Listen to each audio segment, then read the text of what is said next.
Ang weigh-in ni Jemuel Pacquiao. Tara mga buddy. At atin itong pag-usapan.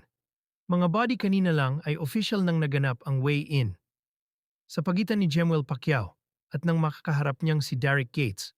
Wala naman naging problema sa kanilang naging timbang. Parehong pasok sa weight limit ang dalawa. Kaya bukas ay tuloy na ang kanilang sagupaan.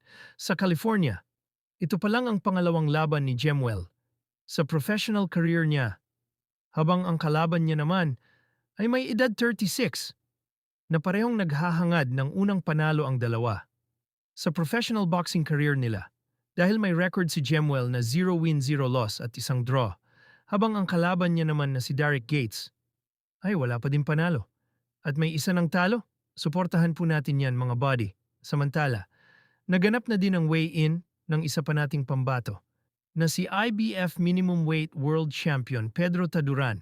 Wala din po naging problema ang timbang nito. Didepensahan nga dyan ni Taduran ang kanyang world title belt at ang kanyang makakalaban ay isang Meksikano challenger na si Gustavo Perez. So bukas na din magaganap ang kanilang laban sa parehong event ni Jemuel Pacquiao. Samantala naman mga buddy, nagsalita na nga po ang utol ni John Riel Casimero na si Coach Jason. Alam naman natin na kahapon lang ay inannounce ng Psycho X Lush Boxing Promotion na postponed ang laban dahil sa lumalalang sitwasyon sa Middle East. Alam naman natin na napakamapanganib ang pagbiyahe sa nasabing bansa, dahilan para maapektuhan ang boxing event.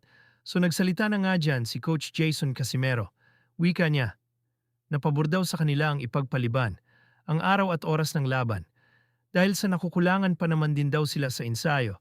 Dagdag pa niya na makakapaghanda pa sila at walang sasayangin na oras. Lang ang duwa. So mas nindot para sa ako mas nindot nga na reschedule kay para makagahinan pataog daghan pang adlaw para makatraining ta.